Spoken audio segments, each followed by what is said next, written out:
Patriots on the Fringe. Florida's role in American Revolution shown in books. George Washington had Florida on his mind during the American Revolution, a lot.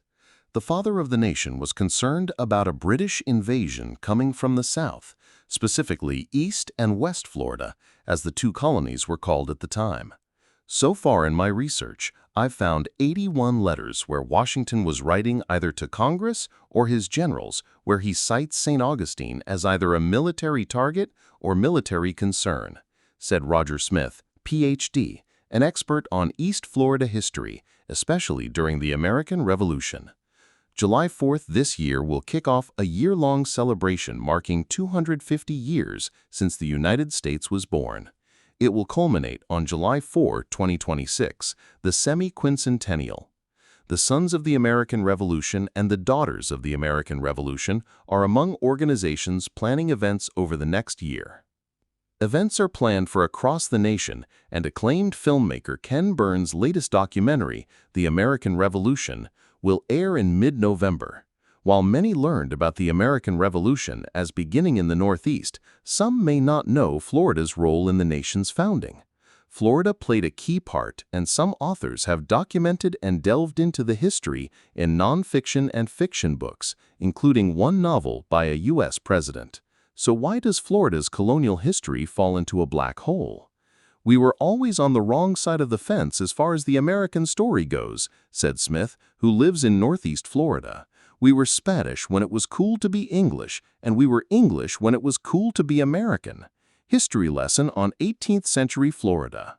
Spain, in 1763, traded Florida to Great Britain for the control of Havana, Cuba, which the British captured during the 7 Years' War. The British then divided and consolidated Florida's provinces into East Florida and West Florida. Florida was tremendously important in the American Revolution, even though few people know about its role, said Kathleen DuVal, Ph.D., a University of North Carolina history professor, in an email.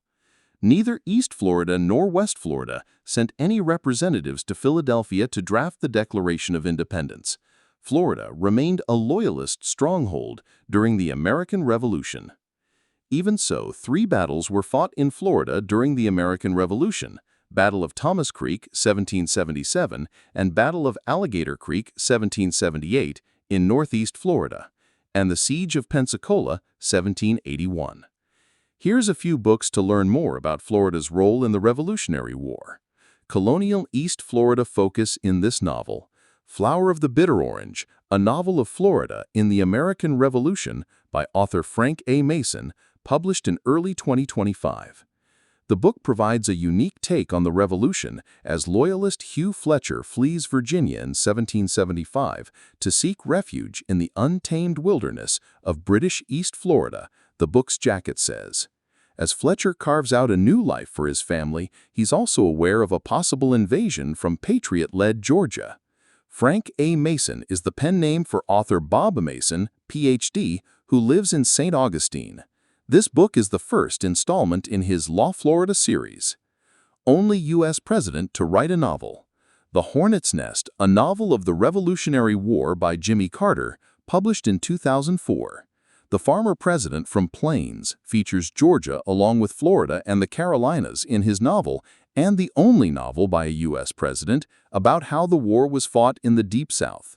While Jimmy Carter does focus on his home state, he delves into Florida's role as a loyalist stronghold in the Revolutionary War. His work is historical fiction, but includes some real people from that time. Pensacola played big role in American Revolution. Independence Lost, Lives on the Edge of the American Revolution by Kathleen DuVal, published in 2016. DuVal writes about what the Revolutionary War was like on the fringes of colonial America, in places like Pensacola. She tells the story of what it was like on the Gulf Coast during the war through the eyes of real people.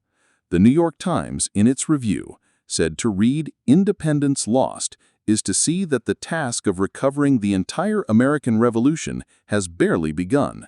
Spanish forces fought the British here, pulling British resources away from the fight against the 13 colonies. DuVal said of Florida in her email, "When the Spanish took Pensacola, the British lost a colony, West Florida, that was not in rebellion. The Spanish then took the Bahamas from Britain and were poised to invade either East Florida or Jamaica.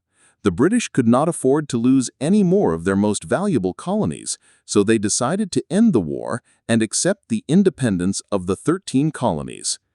Earlier this year, DuVal won the 2025 Pulitzer Prize in History for her book Native Nations, A Millennium in North America. Her expertise is early American history, particularly among Native Americans, Europeans, and Africans on the borderlands of North America. Washington sounded the alarm about Florida. The 14th Colony, George Washington's Planned Invasion, Unknown Binding, by Roger Smith, published in 2014. A Florida resident, Smith wrote about one of the more unique stories of the American Revolution. On December 18, 1775, General George Washington penned a letter to John Hancock warning the Continental Congress that the British were stockpiling weapons and gunpowder in St. Augustine, East Florida. In his letter, Washington was sounding an alarm as he feared that the British were preparing to reclaim the southern colonies by invading Georgia and South Carolina with an army from East Florida, a colony wholly loyal to King George III. And Washington was correct. The role played by British St. Augustine in the American War of Independence is Florida's most unique story in its 500-year history, perhaps the most unique story of the American Revolution.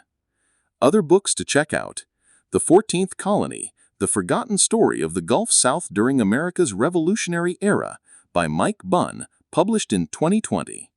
East Florida in the Revolutionary Era, 1763 to 1785, by author George Kotlik, published in 2023.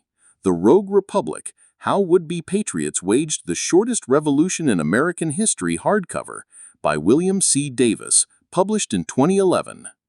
If you enjoyed the video, don't forget to like, comment, and subscribe to The American Playbook.